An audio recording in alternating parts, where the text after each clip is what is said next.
Bismillahirrahmanirrahim.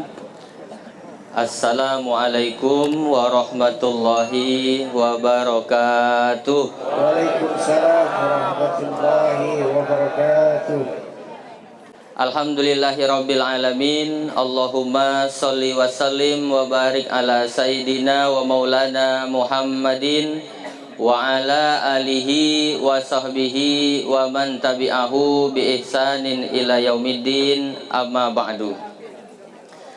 Yang kita hormati bersama Bapak Kepala Desa beserta seluruh perangkatnya, yang saya hormati dan saya muliakan Bapak-bapak haji, bapak-bapak calon haji, ibu-ibu hajah, ibu-ibu calon hajah, wabil khusus yang ngundang saya pada pagi hari ini yaitu Bapak Suaidi bin Mu'ud Haji Bu Hasim.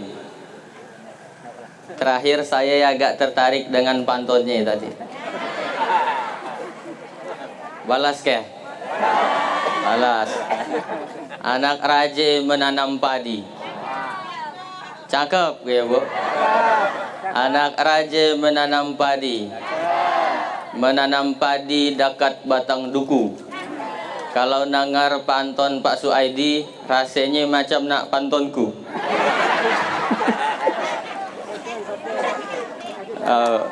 Ada capek.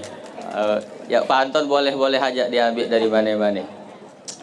Kemudian yang saya hormati tokoh agama, tokoh masyarakat, hadirin hadirat, muslimin muslimat, insyaallah kita semua yang hadir ini dimuliakan oleh Allah Subhanahu wa taala. Amin ya rabbal alamin. Ibu bapak hadirin yang saya hormati, panggilan ibadah haji Pak Suaidi dan kawan-kawan ini memang harus nunggu musim haji. Tadi dah disebutkan ayatnya. Jadi daan macam umroh. Kalau umroh bila-bila aja boleh, tapi kalau haji harus bulan Zulhijjah. Itu dah ketetapan dari Allah. Al-hajju ashhurum ma'lumat, tadi ayatnya yang dibacakan. Karena ibadah tuh enggak boleh ngarang kita. Lalu misalkan pagi haji bulan Muharram, enggak bisa. Semahyang misalkan, semahyang maghrib 3 rakaat. Aku lagi rajin tuh 5 rakaat lah. Kan boleh ngarang. Sembahyang subuh 2 rakaat. Pagi hari kan bagus olahraga. Aku nak 10 rakaat subuh. Ibadah tak boleh ngarang. Tawaf dia juga harus ngelilingi Ka'bah. Tak boleh ngelilingi keraton. Aku nak haji tu kan ngelilingi keraton. Ya bukan haji, ya gile. Nah, jadi ibadah tu tak boleh ngarang. Yang boleh kita ngarang, yang boleh kita kreatif tu kehidupan bermasyarakat. Gimana cara ngatur masyarakat, gimana supaya kampung kita itu bersih, gimana supaya kampung kita itu damai. Ayat diserahkan kepada kita manusia semuanya untuk ngaturnya. Bapak-bapak, ibu-ibu, soal haji ini merupakan rukun Islam yang kelima. Ayatnya mengatakan haji itu manis tato'a sabila, hanya bagi orang yang mampu. Jadi daan wajib bagi yang belum mampu. Tapi harus dah diniatkan. Karena haji itu bagi 3. Pertama namanya haji lil kasab, haji karena usaha. Ada ndak dengar berita semari atau nonton di Facebook? Neaki nabung 25.000 sehari selama 20 tahun. Tahun untuk dia berangkat. 20 tahun nabung. Itu memang dah berusaha. Niat inyan. Ada orang balah Jawa 3 tahun yang lalu, itu dia nanam kelapa sawit, nanam kelapa 1 hektar. Dibaginya 2, setengah untuk makan anak bini, setengahnya untuk daftar pagi haji. Jadi tiap kali melapangi kelapa, niatnya pokoknya pagi haji, pagi haji, pagi haji, pagi haji. Berangkat dia. Sementara orang di sebelahnya nanam 1 hektar lebih, tapi tidak pagi haji. Kenapa? Karena niatnya lain. Kawin lagi, kawin lagi. Kawin lagi dia. Bini yang lama dah meninggal Pak Haji maksudnya. Jadi dia nak kawin lagi.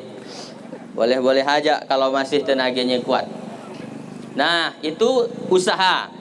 Diniatkan dulu. Dan ada usahanya, lil kasab namanya. Yang kedua namanya haji lin nasab. Haji karena keturunan.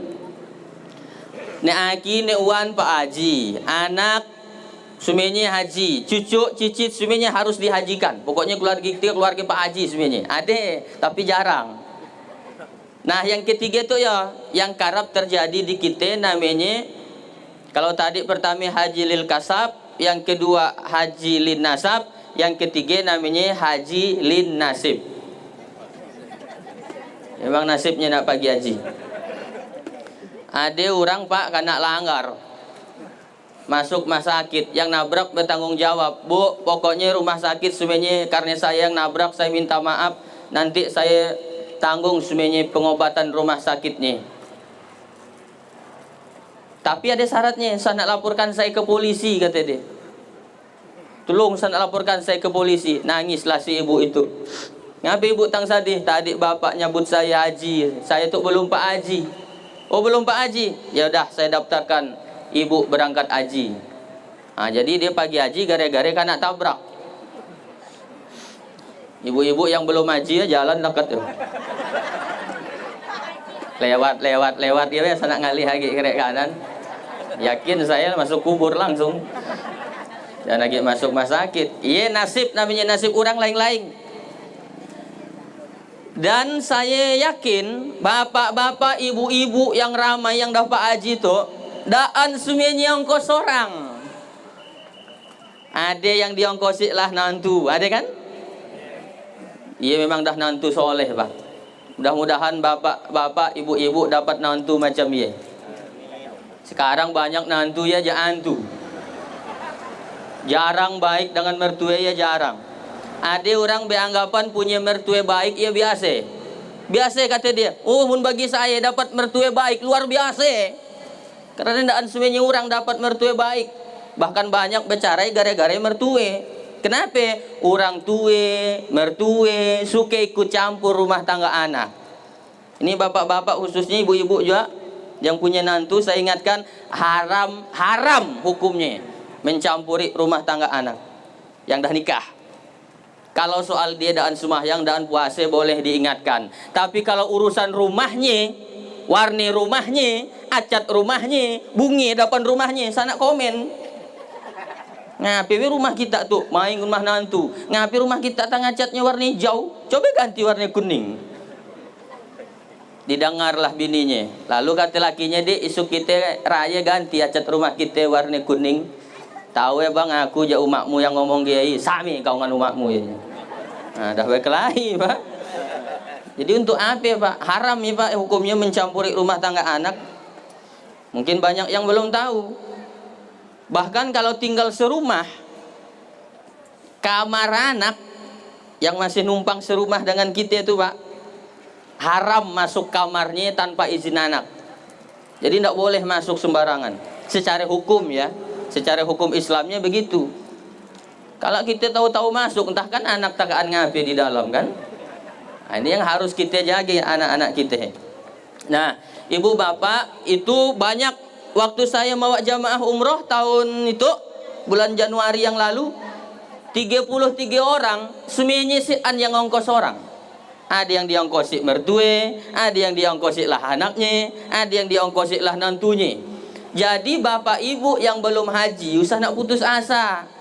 Rezeki daan berpintu. Saya bukan orang tua, bukan anak, bukan tetangga, bukan bos, bukan yang umrohkan saya. Siapa? Jamaah masjid. Ustaz dah umroh ke belum, kata dia. Belumnya saya. Mau ke pagi umroh. Memang iya yang kutunggu. Diberangkatkannya umroh. Ustaz, pagi selama itu ceramah ke mana-mana, ada ke kendaraan oto. Iya oto siapa? Ya oto rental Pak, masih nyewe. Mau ke saya beri otonya. Oh mau lahnya kita. Beri oto. Rezeki dan berpintu Pak. Kalau bapak ibu ngomong hari itu, makan apa kita esok, iya dah ngini Allah namanya. Rezeki dah Allah jamin semuanya, bahkan cacing yang dalam kayu, dalam batu. Wa ma min dabbatin fil ardi illa 'alallahi rizquha. Sudah dijamin rezekinya semuanya oleh Allah Subhanahu wa taala. Anak, ya anak yang kita lahirkan ibu-ibu ya, semuanya dah mawa rezekinya masing-masing. Jadi usah nak takut banyak anak. Saya 7 adik. Mertua saya 14 anaknya.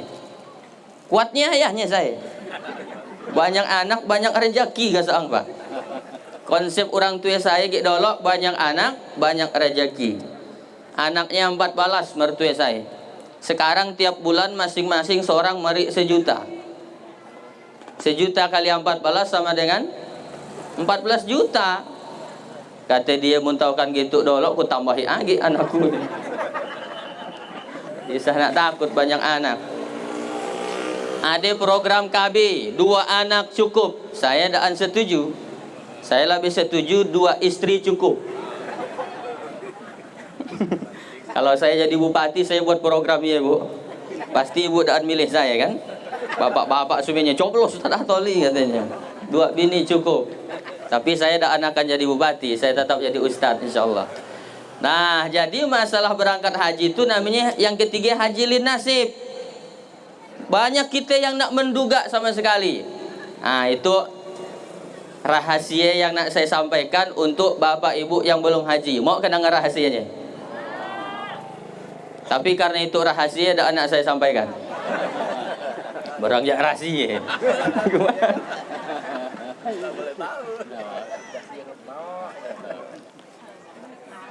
Kalau nak pagi haji, kalau nak berangkat haji cepat atau umroh, nih rahasianya. Saya sampaikan, saya buka rahasianya hari itu. Banyak-banyak minta doa. Doa anak, doa orang tua, doa jamaah di masjid, doa orang di pasar. Nah itu. Ibu belanja, misalkan ibu belanja di pasar. Berapa harga timun sekilo? 10.000. Timun yang bagus nampaknya ya. Nah 14.000 kita labihkan duitnya untuk nambah-nambah bu belum bekalih kita dari sini belum time dia doakan kita. Mudah-mudahan ibu pagi haji lapang rezeki berangkat bu, karena kita tidak tahu dari mulut siapa doa kita dikabulkan oleh Allah. Tapi ya mun ibu belanja palik ke dakut eretok bin gangga malias keminting, nawarnya nawar munoh. Berapa timun sekilo? 10.000, 5.000 ini. Wah, gue sambil lading cucuk parutnya bu, biar anjari jualan deh esok. Jadi apa artinya berbuat baik nyukekan orang? Sebenarnya kebaikannya balik lagi ke kita. Orang mendoakan kita, mudah-mudahan bapak pagi haji, mudah-mudahan ibu berangkat haji, mudah-mudahan. Pokoknya doa orang banyak tuh pak. Kita tidak tahu dari mulut siapa doa kita akan dikabulkan oleh Allah. Makanya Pak Suaidi hari itu dikumpulkannya orang ramai. Nah, dia beliau minta doakan katanya tadi. Doanya supaya selamat pagi sampai balik. Sebenarnya ya kurang. Ada yang lebih penting dari ya, yaitu minta haji mabrur. Minta doakan selamat. Kayak kita doakan haji mabrur. Kayak apa lagi? Dah kayak aja. Nah, sampai silah aja 2 igi haji mabrur, balik lagi ke situ normal lagi, bermasyarakat lagi, ningkat ibadahnya. Nah, ibu bapak hadirin yang saya hormati, itu rahasianya ya. Jadi banyak-banyak berbuat baik, sekacik apapun kebaikan ya, iya di mungkin yang akan nanti ngundang kita berangkat, diundang oleh Allah. Belanja dilabihkan, napikan duri di jalan, orang mungkin sian yang melihat. Tapi Allah lihat enggak pak? Pak, oi, hidup kena antum. Bapak napikan paku tapi jalan. Kira-kira Allah lihat keadaan? Allah tahu keadaan? Ada balasannya enggak nanti? Ada, semuanya ada balasannya. Tapi orang yang berbuat jahat gaya juga. Bapak merik paku di jalan. Aku kan buka bengkel tambal ban tuh misalkan. Taruh kaca paku belah nun, kalau bocor pasti ke di bengkelku. Kira-kira Allah tahu enggak perbuatannya? Allah lihat?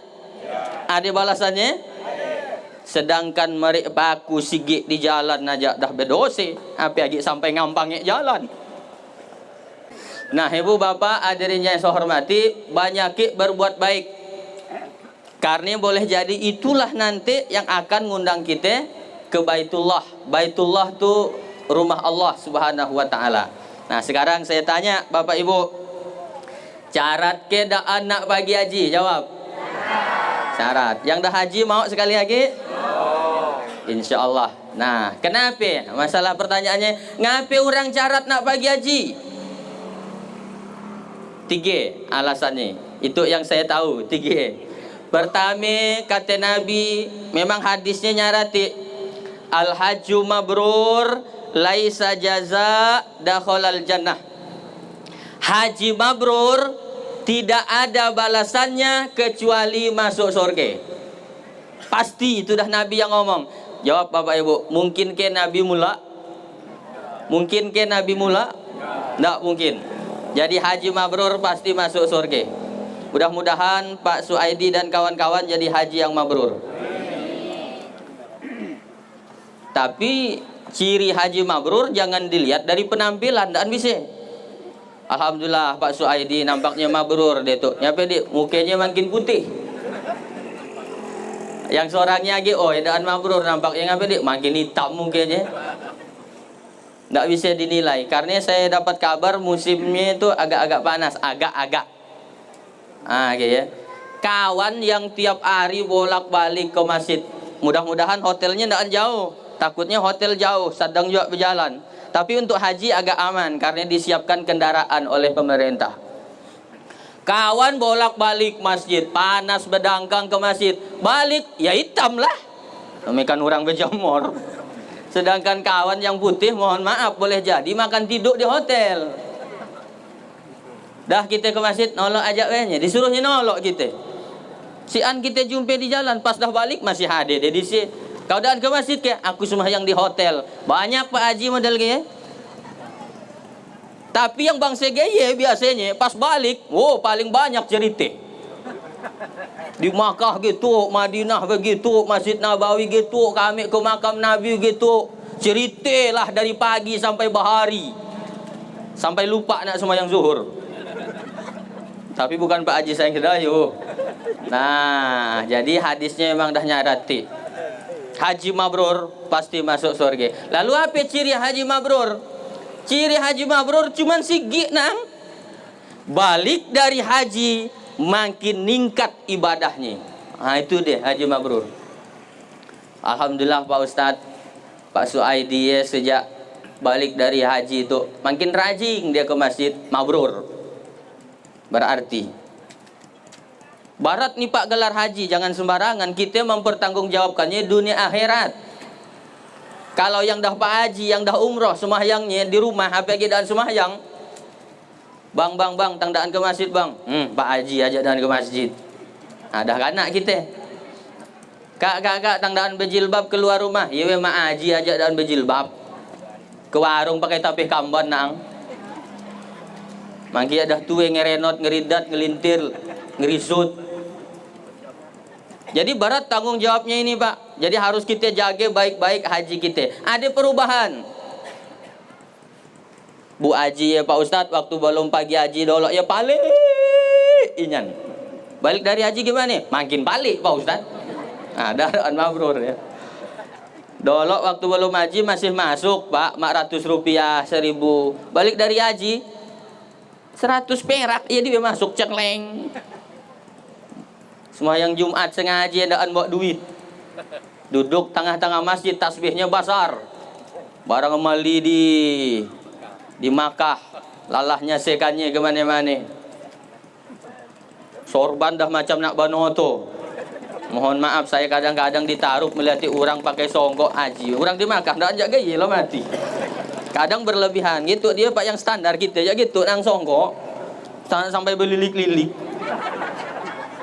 Macam nak banoto aja saya. Yang banoto ya mabrur ke. Belum tentu, tidak bisa ditentukan oleh pakaian. Dok pakai jubah berlapis-lapis lagi. Macam Batman. Nah, jadi ibu bapak hadirin yang saya hormati, mabrur itu ada perubahan dalam dirinya ke arah yang lebih baik. Jangan sampai balik dari haji kanak tagurkan dan kanak panggil haji dan nyaut. Dari mana su? Su ID misalkan bayi. Anyam nang. Oh su dari mana su? Dan kau lihat ke songgokku putih tu. Ada salah niat pasti ya.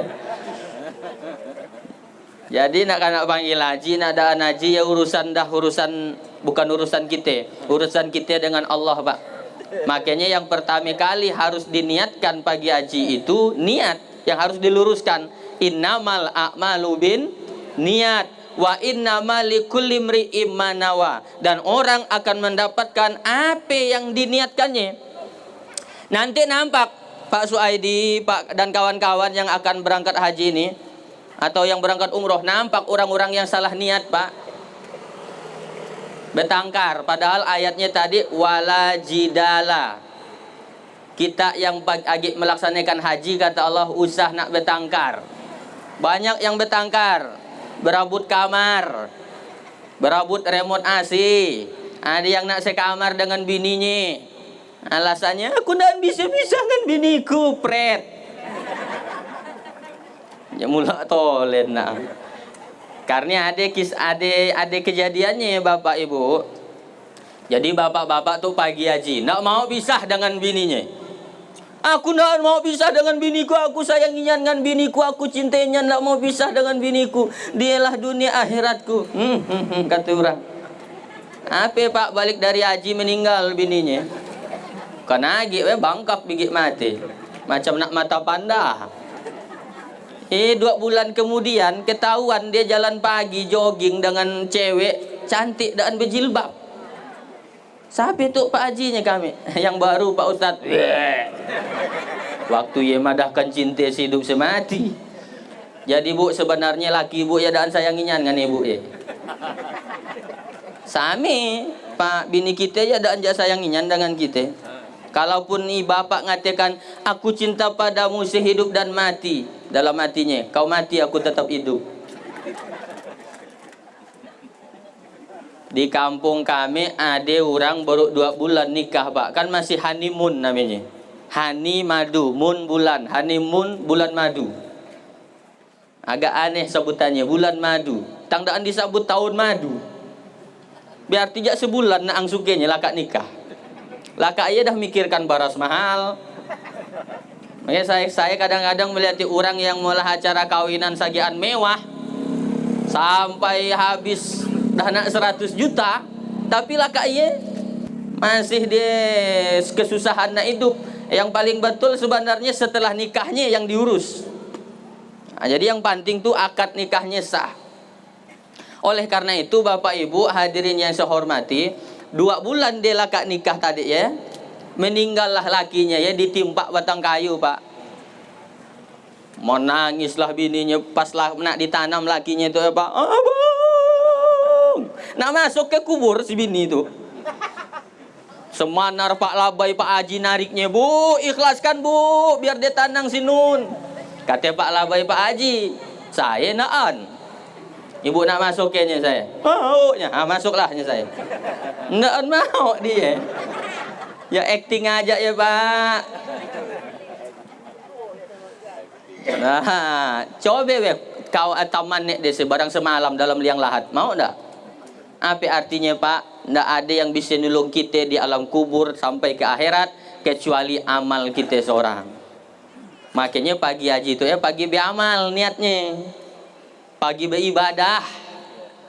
Bukan untuk yang lain-lain. Oh mungkin nanti ada sesuatu yang kita tidak suka terjadi di Makkah misalkan. Karena pindahkan hotel. Iya dah biasa karena pindahkan hotel.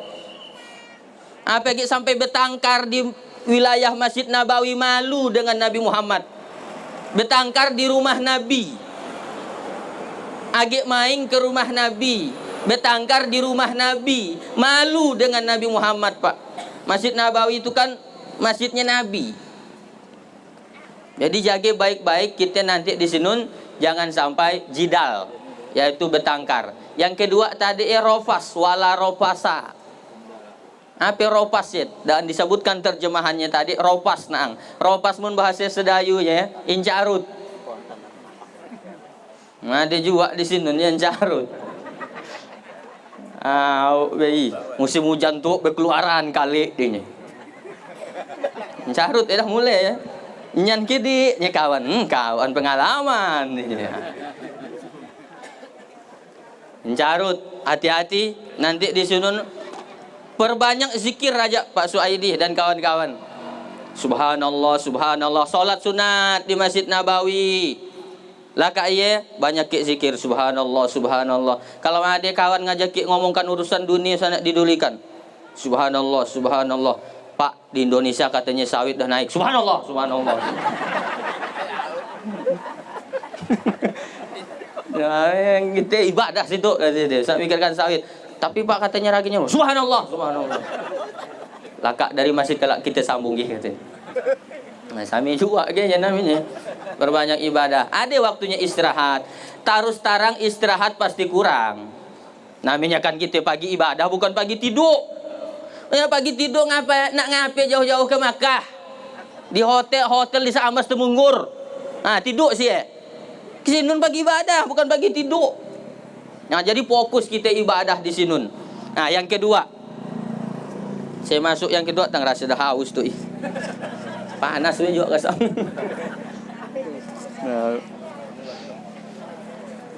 Saya sampai jam berapa ceramah tuh?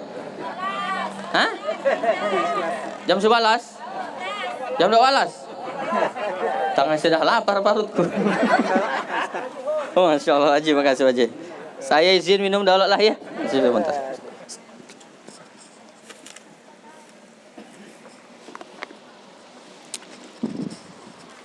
Saya di mana-mana ceramah tetap 1 jam. Sesuai dengan naik yang kanak barikan 600 ml 60 menit. Dari sekian banyak yang kanak bari air, cuma saya naang yang aqua botol. Ya 600 ml nampaknya 1 jam. Tadi saya mulai jam berapa tadi? Jam 9.40. Nah, jadi insya Allah kalau laka jam 10.40. Tapi kalau bapak ibu dah kapak, saya berhenti. Dah ke? Oh belum nih. Oh lah, lanjutkan. Yang kedua, kenapa orang carat nak pergi haji, nak ke Makkah? Nih kata Nabi. Salatun fi hadzal masjidi, siapa yang solat di masjidku, maksudnya Masjid Nabawi. Karena Masjid Nabawi Masjid Nabi. Disialah rumah Nabi batas dinding masjid dengan rumah Nabi dinding masjid itu iya di dinding rumah Nabi. Nah, ya, makanya kata Nabi, salatun fi hadzal masjidi, siapa yang solat di masjidku ini khairum min alfi salatim fi ma siwah, maka lebih baik dari solat 1000 rakaat. 1 rakaat di Masjid Nabawi sama dengan 1000 rakaat di Sayang Sedayu. Biar nak patah tulang nak ngajarnya. Ndak ente kajar. Lalu solat di Masjidil Haram, apa kata Nabi? Khairum min mi'atin fi ma siwah. Lebih baik daripada kalian solat 100.000 rakaat. Masjid Nabawi 1000, Masjidil Haram 100.000, 1 rakaat. Berarti 2 rakaat 200.000 di situ. Jadi tidak mungkin kita terkajar. Cuman mohon maaf nih Pak Suadi. Sanak gara-gara hadis itu lalu balik dan sembahyang.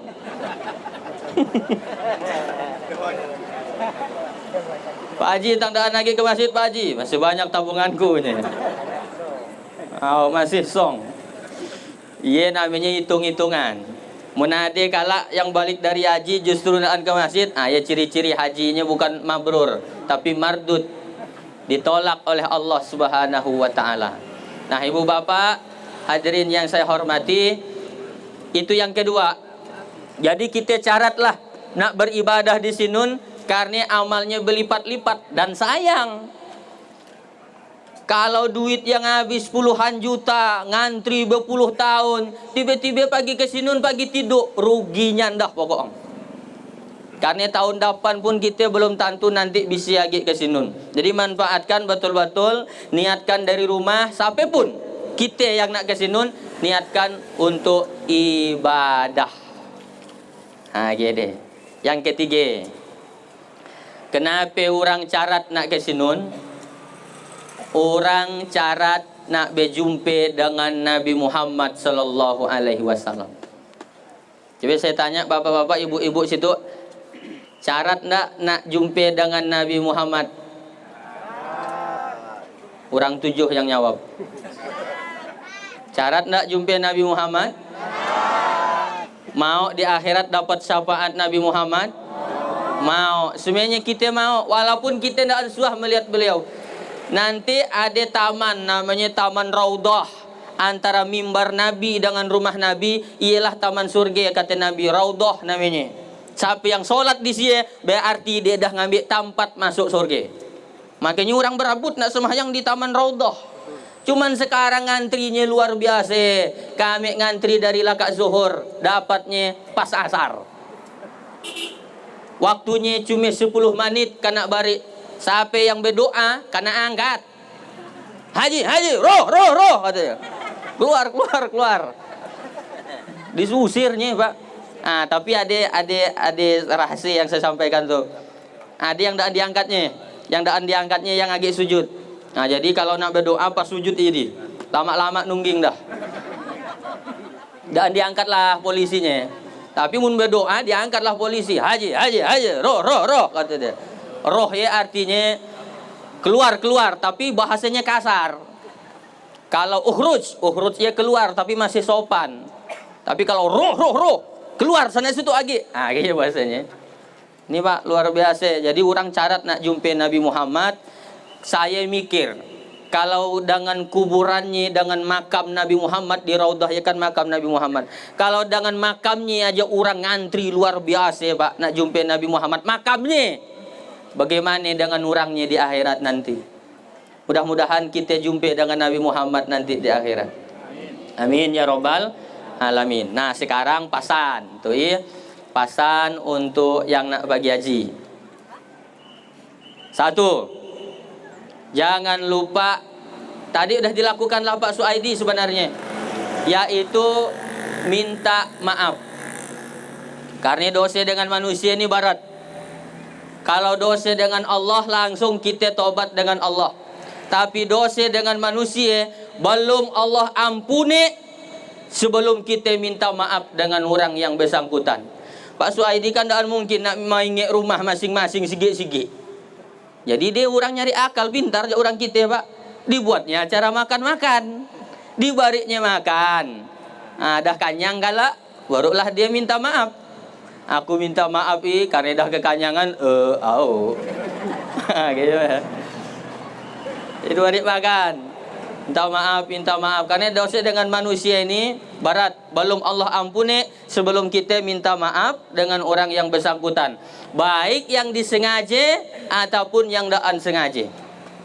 Coba saya tanya Bapak Ibu. Kira-kira Nabi Muhammad suah tidak salah? Suah? Nabi Muhammad suah tidak bersalah? Suah? Suah kiraan. Suah tidak tapi nangar orang ceramah. Katanya Nabi Muhammad itu maksum. Maksum artinya terpelihara dari dosa. Nah sekarang saya tanya, suah tidak Nabi Muhammad salah? Suah. Tapi yang membuatnya salah ya Allah. Bukan karena dirinya, bukan. Allah buat Nabi salah supaya orang tahu hukumnya, gitu. Bukan Nabi salah, dibuat salah oleh Allah supaya orang tahu, ye hukumnya. Nabi pernah perang Uhud. Perang apa namanya Pak? Uhud. Mudah-mudahan nanti dibawa Pak Suaidi nanti ke bukit Uhud. Disilah Nabi Muhammad patah giginya. Gara-gara daan kana hiraukan omongannya. Jadi mun melawan Nabi, ia pasti bahaya. Apalagi melawan ustadz ya sami juga. Jadi hati-hati ya. Ustadz dan diberi makan misalkan, hati-hati ya. Mau bahaya karena ada resikonya. Saya suah ceramah dan kena beri makan. Apa sampai hari itu ndak suah direnovasi masjidnya, Pak. Ya bukan karena saya hebat, memang panitia dan berduit. Masjid yang lain rakyat dah renovasi 2 kali 3 kali, dia belum lalu sampai hari itu. Nah, jadi hati-hati Pak, jahat menghina orang-orang soleh itu doanya makbul. Makanya kita jangan sekali-kali meremehkan orang. Sampai tahu ya orang soleh, yang doanya dengan Allah ya sian penghalang. Sekali diangkatnya tangan, selesai hidup kita. Kita zolimi lah dia misalkan. Kita nanam sawit, dihintari dengan tanah kawan. Nggak ke nanti dahannya ke tanah kawan. Kata yang punya sawit itu orang yang dah nanam sawit itu orang soleh. Ya Allah, si anak tuh daan ngerati lalu dengan saya. Dahlah tanah saya kacik, diimpiknya dengan pohon sawit, batang sawit. Mudah-mudahan karena stroke dia. Nah, habis. Selesai kita, Pak. Jadi hati-hati kita ini, Pak. Dalam kehidupan dosa dengan manusia ini berat. Makanya minta maaf, baik dosa sengaja ataupun tidak sengaja. Iya, ada saya lihat apa ya, rambutan kan anggap Belanda ya. Hah? Anggap Belanda. Masih ada sisa penjajahan di situ. Tinggal lagi nangkaknya, Belandanya dah siap lagi. Kita bertanaman hati-hati karena misalkan nanam rambutan kan agak panjang dahannya. Masuk ke tanah tetangga kita. Secara hukum Islam, tetangga boleh makan buahnya tanpa izin. Karena dah masuk wilayah dia. Kalau memang dah mau nak masuk, tutuh. Tahu ke tutuh apa namanya? Tahu ya? Ditatak, dipotong, disinso. Kayak dia. Itu tidak boleh, karena dalam bertetangga itu sampai-sampai kata Nabi, kukira orang yang bertetangga nanti ia akan dapat warisan ketika meninggal, karena saking diingatkan tolen oleh malaikat Jibril. Hati-hati bertetangga, hati-hati bertetangga. Ia pasan malaikat Jibril malar, Pak. Sampai-sampai Nabi bersumpah, ini sumpah Nabi. Wallahi la yu'min, la yu'min, la yu'min. Demi Allah, daan beriman, daan beriman, daan beriman, kata Nabi. Orang yang tetangganya daan aman dari dirinya, baik dari gangguan tangannya ataupun gangguan lidahnya. Daan beriman, kata Nabi, orang model kayak. Kita nanam rambutan, kan tangan pakai tangan. Atau nanam tabu tapi jalan. Lewat orang, kena rais. Luka. Padih, mungkin dia tidak malas karena kepala desa misalkan. Bukan kepala desa situ, bukan. Mungkin dia tidak bisa malas tapi diangkatnya doanya, ya Allah sakit tangan tuh ya Allah. Mudah-mudahan yang nanam tabu ya, kalau anak cucunya macam-macam lah orang biasa. Tapi doa yang paling baik itu orang kena zolimi kan doanya makbul, baik. Lebih baik pakai untuk kita aja. Doakan supaya anak kita lulus, doakan rezeki kita lancar, makbul doanya. Jadi hati-hati kita nih, Pak. Itu dia yang selalu diingatkan oleh Nabi. Nanam pisang, nanam apa, ya kira-kirakanlah dengan jarak intare kawan, supaya tidak terjadi kezoliman di antara kita. Nah, ini hikmahnya, Pak, sebenarnya. Jadi minta maaf, baik yang sengaja ataupun tidak sengaja. Kalau tidak minta maaf gimana? Aku tetap nak pagi haji. Hati-hati, Pak. Banyak udah pengalaman karena karap mawa orang, banyak jamaah haji, jamaah umrah yang cerita dengan kami. Ada yang di sini ndak bisa tawaf, Pak, padahal dari situ sehat. Perbuatan yang di situ belum selesai dibawa ke sinun, bahaya. Ada yang berangkat pakai duit haram, ada. Nyampai ke sinun ke sarungan tolen, ngacau orang. Jadi kisah nak naik pesawat ndak mau. Sekali dah dalam pesawat nyampai di Jeddah ndak mau nak turun. Kesarungan lagi. Pas ditelusuri ternyata duit haram yang dibawa berangkat haji. Ada lagi yang sebelum berangkat karena waktu di situ belum minta maaf, bahkan cuma beda 5 rumah dari rumahnya ndak disarung. Karena bermusuhan tadi ya. Apa yang terjadi? Nyampai di sinun, Pak, dan sampat dia nak beribadah, kehilangan kawan tolen. Jadi hati-hatilah pokoknya kita. Jadi jangan sepelekan dosa sekecil apapun. Kalau dengan manusia itu berat. Makanya minta maaf itulah cara satu-satunya untuk menghapuskan dosa kita kepada sesama manusia. Yang kedua, untuk yang berangkat haji, nak lupa berwasiat. Bukan berarti mati di sini nih, Pak Suhaidi. Karena pagi haji itu perjalanan ibadah, saya terus terang kalau bisa request minta dengan Allah, nak mati di sini saya, Pak. Kenapa nak mati di sini? Mati di tanah haram. Tanah haram tuh tahu haram ya? Mun kita haram di situ kan ya tidak boleh. Kenapa disebut Masjidil Haram? Kenapa disebut tanah haram? Haram artinya mulia. Orang yang minum arak haram. Berarti arak mulia. Orang yang minum arak hilang kemuliaannya. Orang yang berzina hilang kemuliaannya. Makanya disebut haram. Nah, Masjidil Haram, tanah haram adalah tanah mulia, rumah yang mulia. Kalau saya mati di sini maunya gini, Pak, mati di sini. Mati di tanah haram, tanah yang dimuliakan, disolatkan di Masjidil Haram kalau di Makkah, di Masjid Nabawi kalau di Madinah, didoakan oleh jutaan manusia. Ada 7 juta orang pagi haji. Dan semuanya solat serate di sini. Tiap lakak solat kan ada solat jenazah. Nah, kita masuk di sini. Apa ndak surga jaminannya, Pak? Tapi usah nak sampai gara-gara hadis itu lalu bunuh diri di sini. Aku nak mati di situ aja lah, ambillah ding cucuk. Kalau Allah takdirkan mati di sini, surga, Pak. Tapi bunuh diri tetap ndak boleh, haram. Mun ada orang disayang sedayu, bunuh diri. Walaupun Pak Haji, walaupun dia ustad, walaupun hajinya bolak-balik umrohnya ke Arab berkali-kali, mati bunuh diri, pasti masuk neraka. Tapi daan selamanya. Jadi orang yang bunuh diri pasti masuk neraka, tapi daan kekal. Dicuci dulu jadi neraka sampai habis dosanya, baru diambil ke surga. Jadi sampatlah dia merasakan neraka gitu. Munak syarat, cobalah. Berwasiat karena banyak jamaah kita yang meninggal di sini. Saya pagi umroh tetap saya berpasan dengan bini saya. Berwasiat, Pak. Dek, kalau nanti abang meninggal di sini, usah nak minta jenazah dibalikan, biarkan dikuburkan di sini. Kalau adik dan bisa nak ngunjungi abang, dah apa-apa. Kayak apa gitu pasannya, Bang? Mun abang galak meninggal di sini, kau abang silakan kawin lagi. Oh, kawin lagi, Bang. Mun abang nolok mati, adik kawin lagi, silakan ya saya. Kalau adik yang mati nolok gimana? Kalau aku pikirkan.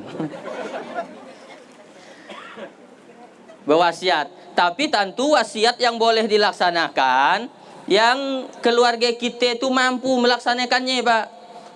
Itu yang boleh. Tapi kalau melanggar syariat yang haram tetap tidak boleh. Misalnya, nak nyontohkan Pak Suhaidi dah nyaman juga sampai ke di situ kayak Pak Anas misalkan. Pak Anas sudah pasan dengan anaknya, nong kalau isuk lusa ayah mati, tolonglah kuburkan ayah nanti di Makkah samping makamnya Umar bin Khattab. Ya orang nak mawanya ke sini aja dah lalah, di samping makam Umar bin Khattab lagi. Nah, mana bisa, Pak? Orang Arab raja-raja pun tak boleh dapat makam Umar bin Khattab. Orang-orang tertentu pun tak boleh, apa kita orang biasa. Gitu, Pak. Kalau berwasiat seperti ya dan dilaksanakan dan apa-apa karena melanggar syariat. Atau pasannya kata Pak Anas, biniku kalau esok abang mati, tolong kuburkan tolong kuburkan di tepi pantai. Cari anginnya yang agak sepoi-sepoi. Kata bininya, Bang, abang nak mati kena piknik. Itu, Pak, berwasiat. Lah kayak pasannya nih, kepala desanya yang mana? Pak Anas masih kepala desa? Pak dusunnya yang mana? Pak dusunnya ada ke situ? Pasannya Pak dusun. Aku tuh nak pagi haji tuh lama, sekitar 40 hari lebih sedikit. Nah, selama kami di Makkah, tolonglah pantau-pantaukan je rumah kami. Anggaplah anakku ya dah macam anakmu jua. Anggaplah rumahku ya dah macam rumahmu jua. Tapi biniku usah nak kau anggap binimu jua. Nah, gaya bepasan Pak namanya. Karena kita tu nak pagi ibadah sampai tahu nanti kita terakhirnya di Sinun. Nah, gaya kalau saya boleh request memang nak di Sinun. Gimana Pak Haji? Balik lagi lah Pak, saya nak nyangka Pak Suhaidi luar biasa. Bisa disambutan gaya Pak, rinci, detail, lengkap, dan betele-tele. Setelah saya lihat rupanya pakai headset.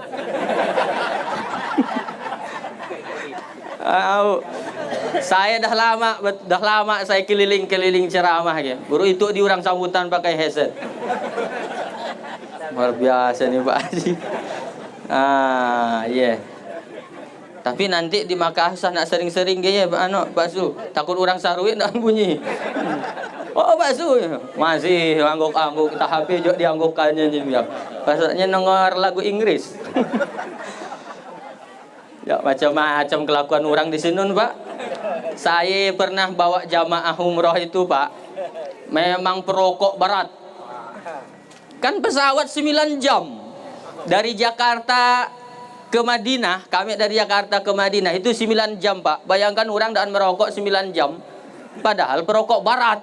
Perokok barat iya Pak, sehari bisa 3-4 bungkus. Tapi di pesawat kan tidak boleh. Nak merokok di WC pesawat bunyi alarm. Akhirnya apa yang dilakukannya? Pakai cium rokok.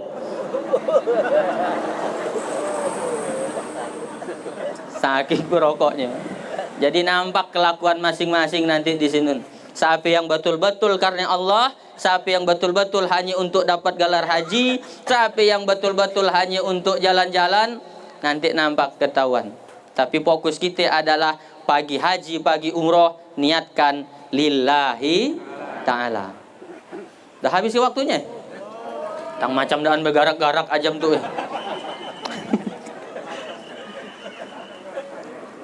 Nah ibu bapak hadirin yang saya hormati, sekali lagi saya ingatkan tadi apa yang pertama? Yang pertama tadi niatkan untuk haji itu karena Allah. Yang kedua minta maaf. Itu bukan cuma untuk yang pagi haji. Semuanya. Nanti aja ya Pak Ustadz minta maaf nunggu raya. Ada yang masih gaya. Dikiranya malaikat maut datang pas raya. Minta maaf. Tapi ternyata setelah saya telusuri, orang ramai minta maaf pas raya itu karena hati orangnya agak lembut. Jadi mudah sekali memaafkan. Melinang air mata orang terbuka hatinya. Yang dah 20 tahun daan bersenaguran, yang dah 15 tahun daan suah nagur. Solat hari raya tiba-tiba senaguran karena dah minta maaf. Ketika hati udah terbuka, orang ucapkan kalimat takbir, Allahu Akbar, Allahu Akbar, Allahu Akbar, La ilaha illallah. Ada kan biasanya yang nangis gak ya? Nah, karena hatinya terbuka. Ketika dia nangis, iyalah kesempatan nak minta maaf. Surungkan tangan, Pak Haji, saya minta maaf, saya minta maaf juga. Langsung didakuknya. Jangankan maaf, utang yang 2 juta pun bisa lunas Pak waktunya. Cobalah nak percaya. Yang 2 juta gimana Pak Haji, ambil aja lah. Seminggu kemudian nyasal dia. Ya mun 10.000 100.000 gampang kita Pak ngikhlaskannya. Tapi mun ya 10 juta saya pun mikir-mikir. Orang yang mati syahid, mohon maaf, orang yang mati syahid kata Nabi dapat 4 keuntungan. 1, daan merasakan sakitnya sakaratul maut. 2, mayatnya disaksikan oleh seluruh malaikat. 3, bebas dari pertanyaan kubur. 4, masuk surga tanpa hisab. Illa dainun, kecuali orang yang matinya masih ninggalkan utang. baik utang duit, materi ataupun utang janji. Makanya ketika jenazah nak disolatkan, apa kata tuan rumah sambutan? Kalau selama hidupnya bapak pulang tu pernah berutang duit atau janji, tolonglah hubungi ahli warisnya. So, di Sedayu gaya tak? Diberitahu ya kan? Kenapa? Biar nak kau ahli ibadah, biar nak kau haji bolak-balik. Kalau mati masih ninggalkan utang, dan selamat nyampai di surga. Kedengaran kenaan? Sana pura-pura wakaf. Jadi kalau misalkan Pak Suaidi dan kawan-kawan masih ada hutang, coba dihubungi dulu, diselesaikan dulu. Takut-takutnya ada sesuatu nanti yang terjadi di sini. Nabi itu sampai pernah tidak mau, Pak, Bu, Ibu, masih hidup Ibu? Oh masih, yang dah kematian. Nabi itu sampai pernah tidak mau nyolatkan orang yang matinya masih punya utang. Kata Nabi, apakah dia masih meninggalkan utang? Ya. Kata Nabi, kita ajak nyolatkannya. Nabi tidak mau nyolatkannya. Tiba-tiba datang seorang sahabat. Ya Rasulullah, tolonglah solatkan. Utangnya biar aku yang nanggungnya. Baru Nabi mau nyolatkannya, Pak. Ada dua pelajaran dari situ. Pertama, betapa Nabi tidak suka dengan orang yang matinya masih meninggalkan utang. Ini pelajaran pertama. Yang kedua, sebenarnya Nabi nak ngajari sahabat, ngajari kita khususnya, kalau ada orang berutang mati, kau tolong dia, ikhlaskan aja. Ya maksudnya. Bisa ke Pak? Mun orang berutangan kita mati, dia kita ikhlaskan utang kita, bisa tak? Bisa gila. Tapi dan berdosa mun kita ambil haknya. Ayatnya wa anta saddaqu khairul lakum. Kalau kau sedekahkan utangmu itu lebih baik, kata Allah. Ditagih sekali, aku si Anduit masih tu bangkrut usahaku. Oh iyalah minta tempo seminggu, okey. Seminggu lagi datangnya. Dah 2 minggu tang belum bayar, belum laku masih jualan untuk sapi. Minggu ketiga datangnya sampai dah sebulan. Dahlah katanya, ku ikhlaskan aja lah hutang tu. Wa anta saddaqu khairul lakum. Kau sedekahkan hutangmu itu lebih baik. Tapi ayat itu harusnya dihafal oleh yang ngutangi, bukan yang berutang. Itu kadang yang berutang yang hafal-hafalnya. Pas ditagih, bila nak bayar hutangmu, wa anta saddaqu khairul lakum. Kau sedekahkan hutangmu ya lebih baik. Mau ke lunas dari hutang? Mau Bapak Ibu? Yang mau berarti ada hutangnya. Satu, niatkan cicil. Jangan sampai hilang. Itu kadang waktu minjam hutang melas-melas. Waktu nak bayar malas-malas. Sekali kan nak tagih ngegas. Lalu dia yang marah-marah. Tapi di Sayang Sedayu si An yang dia kan? Si An. Di kampung saya deh. Oh. Satu, niatkan cicil sah nak hilang. Oke, mungkin dia supan nak nagih. Supan nak nagih dah lah. Kata dia, aku malas dah nak nagihnya ya. Dah sakit perasa sekitar udik yang ngemis-ngemis jadinya. Ketika dia ngomong dalah ke hatinya, berarti urusannya bukan lagi kita dengan dia, tapi urusan kita dengan Allah di akhirat nanti. Akan diambil pahala-pahala dosa kita untuk bayar hutang-hutang kita. Karena di akhirat dan berlaku duit. Yang kedua, kalau ingin hutangnya lunas, itu rahasianya Pak. Betobat.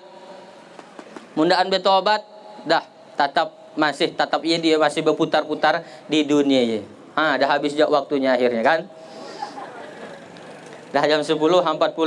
Mohon maaf Bapak Ibu, dan bisa nak saya lanjutkan karena saya dah lapar juga ya.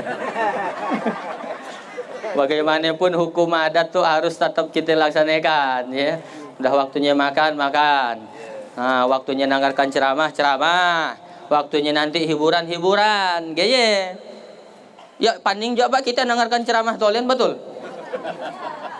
Dan ke? Tandaan di situ Di belah itu nau ini. Boleh jak sayang sedayu. Biasanya kan kalau acara kawinan bola itu saya diundang ada acara band. Ada orang saya lihat joget. Silakan joget, joget tidak dilarang. Asalkan jarang-jarang kata Pak Haji Roma. Kan gaya deh. Suah ibu denger lagunya ya. Judulnya Joget. Roma Irama, nanti cari di YouTube. Oh, apa kata dia? Joget tidak dilarang, tak dilarang, asalkan jarang-jarang. Tak perlu sering-sering, tidak perlu, karena joget tak penting. Mari kita joget, mari kita joget, mari kita joget, mari kita joget. Nggak ancaya, kayak lagunya, coba cari nanti di YouTube. Tapi ibu-ibu, bapak-bapak, khususnya ibu-ibu yang nak berjoget di panggung-panggung gaya. Bisa nak dengan laki orang ibu Nah, kalau nak berjoget dengan laki seorang di rumah, biar dah anak berkatok boleh. Tang tawa, nyapa di? Pak, dalam ilmu fikih, dalam ilmu usul fikih, ilmu fikih, suami istri itu ndak ada lagi auratnya. Jadi boleh dilihat full.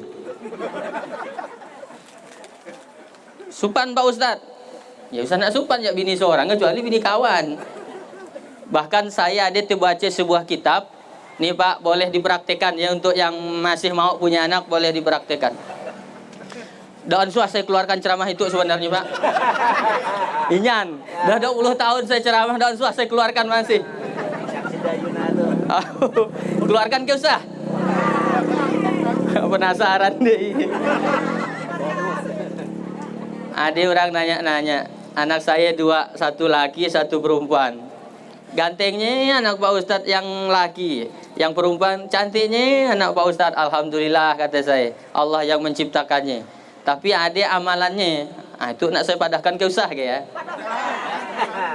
Yang tak padahkan yang si an bininya udah. Untuk yang anak-anaknya mungkin nanti boleh diberitahu. Ada sebuah kitab saya baca, jika ingin punya anak cantik dan putih, cantik dan putih, maka lakukanlah hubungan itu pada saat tarang. Jadi sana kayak galapi. Kedengaran ke Bu? Ya dengar nih. Boleh kalau diamalkan di rumah. Yang dah terkulai dah lah salah. Untuk sampai ke kalau ini kalau disebarkan boleh jadi amal jariah ya. Nah, jadi ini yang saya amalkan. Jadi cantik, kalau perempuan putih, kalau laki putih ganteng. Lakukan ketika tarang. Siang boleh, kalau malam agak tarangnya lampunya. Sana kalau inyan. Kalau alalah bercari bertatap. Kayak sia-siakannya rumput-rumput yang panjang biasanya. Mohon maaf jadi kesiu di. Makanya daun suah saya keluarkan ceramah itu. Nanti dan anak saya upload tuh sayang ceramah itu. Demikianlah Bapak Ibu yang dapat saya sampaikan. Jadi sekarang saya nak tanya, tadi kan Pak Suaidi dah minta maaf Dah minta maaf kan? Nah, sekarang saya tanya, mau enggak maafkan beliau? Dengaran Pak? Tadi beliau minta doakan. Sekarang saya tanya, mau enggak mendoakan beliau? Adalah karena sebenarnya dah mau, kita tutup ceramah itu. Kalau ada jarum yang patah, jangan disimpan di dalam peti. Kalau ada kata-kata saya yang salah, usah nak dilaporkan ke polisi. Saya ya, walaupun saya buruk kini kan nak laporkan ke polisi. Ada macam beritanya.